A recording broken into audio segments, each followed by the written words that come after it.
ஏன்னா ஹனுமானை போல ஒருத்தர் இன்னும் பூமியில இருக்கிறதுனாலதான் இந்த ராமாயணம் அவர் அனுகிரகத்தால பிரச்சாரம் ஆயிட்டு இருக்கு. ஆச்சாரியன் மத்தங்கர் சொன்னாராம், ராமநாமத்தை சொல்லு அர்த்தம் உன்னை தேடி வரும்னார். ராமனே தேடி வந்துட்டான். ராமர், பரதன், சத்ருகனன் எல்லாருமா சரையுல இறங்கி அவ வைகுண்டம் திருப்பி போறதுக்கு பிரயத்தனப்பட்டு இருக்கா. அப்போ ஏன் அனுமார் அவரை ஐஷன் போல இவர் கூப்பிட்டு அவர் வரலையா இல்ல அவரே வரலன்னு சொல்லிட்டாரா? ஏன் அனுமார் அந்த இதுக்கு போகல? நிச்சயமாக ராமன் 5 பேரை பூமியில விட்டுட்டு போனார்னு இது கோவிந்தராஜர் வியாக்கியானத்துல காட்டியிருக்கார் உத்தரகாண்டத்துல. யார் அந்த 5 பேர்னா, ஒருத்தர் ஹனுமான், 2 விபீஷணன். இவா 2 பேரும் சிரஞ்சீவிகள், இந்த யுகத்தையும் கடந்து வாழக்கூடியவர்கள்.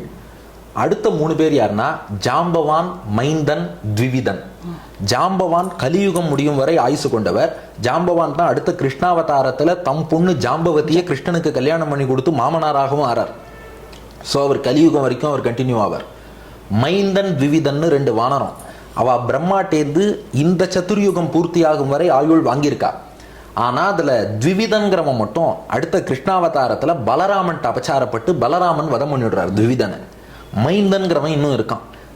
அதனால 5 பேரை விட்டுட்டு போனார். அதுல த்விவிதன்கிறவனை மட்டும் பலராமன் வதம் பண்றார். அவன் தீயவனாகி நரகாசுரனுக்கெல்லாம் ஃப்ரெண்ட் ஆயிடுறான். அது ஒரு தனி சரித்திரம் விஷ்ணு புராணத்துல இருக்கு. அந்த த்விவிதனும் நரகாசுரனும் ஃப்ரெண்ட் ஆகி கிருஷ்ணன் நரகாசுரனை வதம் பண்ணான்னு சொல்லி த்விவிதன் அவனை பிழிவாங்கன்னு நினைச்சு பலராமன்கிட்ட போய் மோதி த்விவிதன் மாண்டு போறான். மைந்தன் இருக்கான். ஜாம்பவான் கலியுகம் வரைக்கும் இருப்பார். ஹனுமானும் விபீஷணனும் சிரஞ்சீவிகளாவே இருக்கா. இதுல ஜாம்பவான், மைந்தன், த்விவிதன் பொறுத்தவரை பிரம்மாவோட வரும். விபீஷணன் அவனை ஏன் சிரஞ்சீவியா பெருமாள் இருக்க வச்சார்னா, இன்னைக்கும் தினமும் இரவு ஸ்ரீரங்கத்துல பெரிய பெருமாளுக்கு விபீஷணன் திருவாராதனம் பண்ணிட்டு போறான். அதனால அந்த பெருமாளுக்கு அவன் பண்ற திருவாராதனம் தொடரணும். விபீஷணன் இருக்கிறான். ஹனுமானை பொறுத்தவரை ராமனுக்கு அவர் அழிச்சுன்னு போகணும்னு தான் ஆசை. ஆனா ஹனுமான் என்ன சொல்லிடுறார், ஸ்னேகோமே பரமோ ராஜன்னு துவயி நித்தியம் பிரதிஷ்டிதா பக்திஷ்ச நியதா வீர பாவோ நான்யத்ர கச்சதி. ஹனுமான் சொல்றார், ஸ்னேகோமே பரமோ ராஜன், ராமபிரானே உங்கள் மீது எனக்கு அளவு கடந்த காதல் இருக்கிறது. பக்திஷ்ச நியதா வீர, எல்லையில்லாத பக்தி இருக்கிறது. ஆனா அந்த பக்தி எப்படிப்பட்டதுன்னா, பாவோ நான்யத்ர கச்சதி. இந்த 2 கையில அப்படி வில்லம்பு ஏந்திய ராமனாக உங்களை சேவிச்சுட்டேனே. ராமர் எக்ஸ்ட்ராவா சங்கு சக்கரம் ஹனுமானுக்கு காட்டுவார், அதெல்லாம் வேற.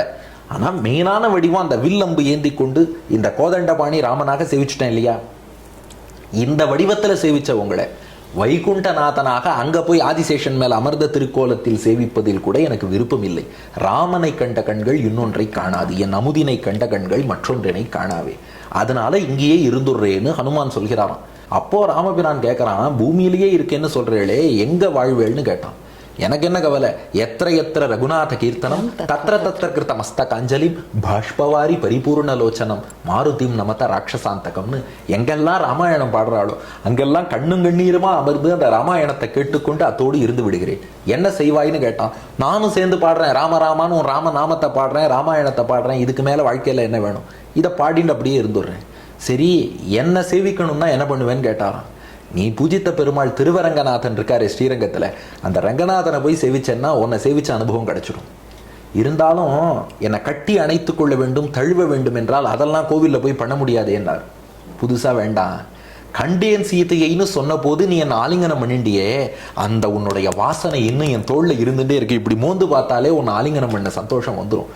அதனால ராமநாமத்தை சொல்லிண்டு ராமாயணத்தை கேட்டுண்டு இந்த ராமாயணத்தை பிரச்சாரம் பண்ணிண்டு, ஏன்னா ஹனுமானை போல ஒருத்தர் இன்னும் பூமியில இருக்கிறதுனாலதான் இந்த ராமாயணம் அவர் அனுகிரகத்தால பிரச்சாரம் ஆயிட்டு இருக்கு.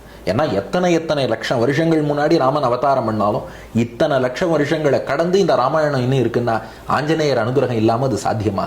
அதனால இதை பிரச்சாரம் பண்ணிட்டு அந்த இடத்துல நானும் இருந்துட்டு அதை கேட்டுக்கொண்டு, இப்போ உங்க ரத்னமாலா யூடியூப்லேயே இவ்வளவு நல்ல வீடியோஸ் எல்லாம் போடுறேன்னா அந்த யூடியூப்ல போடுற வீடியோஸையும் எந்தெந்த செல்போன்ல கேட்கறாலும் அந்த செல்போன்ல எல்லாம் உட்காந்துட்டு நான் இப்படி அனுகிரகம் பண்றேன்னு ஹனுமான் பூமியில இருக்கார். அதனால இந்த 5 பேரை மட்டும் ராமன் விட்டுட்டு போனார்னு பாக்குறோம். 2 கேள்விகள் தான் கடைசியில.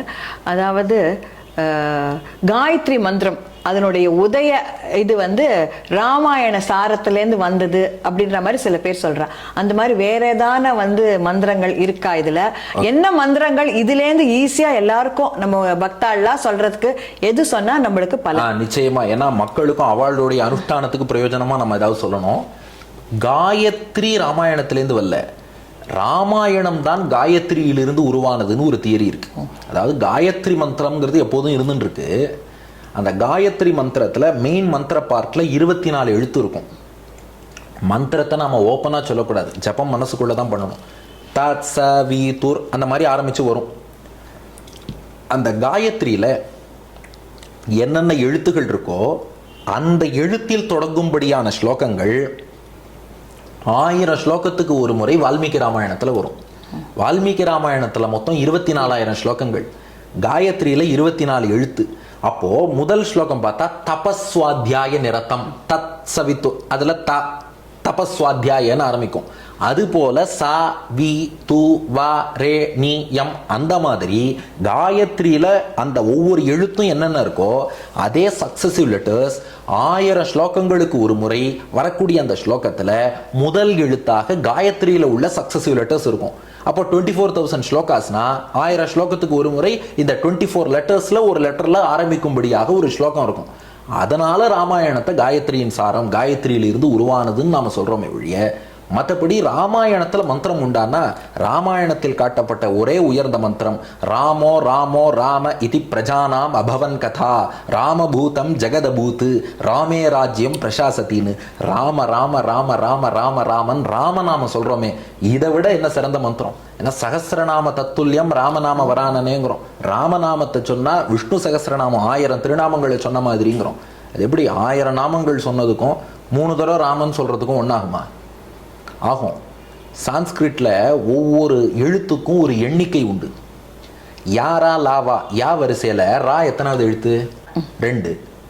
மா, சான்ஸ்கிரிட் பா வரிசையில மா எத்தனாவது எழுத்து? 5வது. மா 5. அப்ப ரா 2, மா 5. ராமானா 2 × 5 10.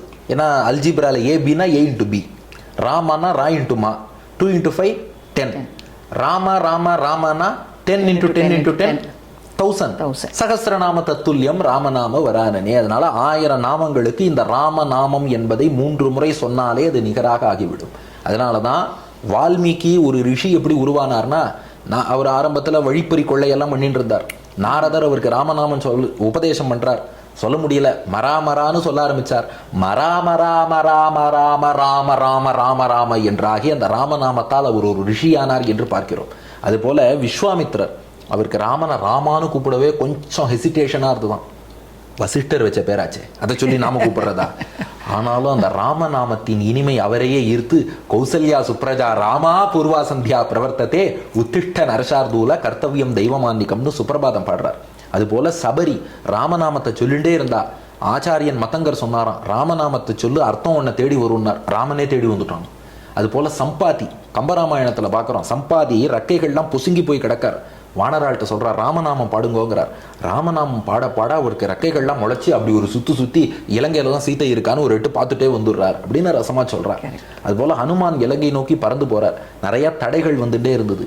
தடை வராம இருக்க ராம ராம ராம ராமன்னு ஜபம் பண்ண ஆரம்பிச்சாராம். தடைகள் இல்லாமல் இலங்கை சென்றார். அதுபோல அந்த ராம சரித்திரத்தை பாடிதான் சீத்தையின் உயிரையே ஹனுமான் காத்தார் என்று பார்க்கிறோம். ராமராஜ்யத்துல மக்கள் எல்லோரும் ராமராமன் ராமநாமத்தை சொல்லிக்கொண்டு வாழ்ந்தார்கள்னு பார்க்கிறோம். அதனால பல இடங்கள்ல ராமநாமமே சிறந்த மந்திரமாக ராமாயணத்துல சொல்லப்பட்டிருக்கு. இப்போ வால்மீகி ராமாயணத்தை அந்த ஸ்லோகம் வடிவில் பெண்கள் சொல்லலாமா?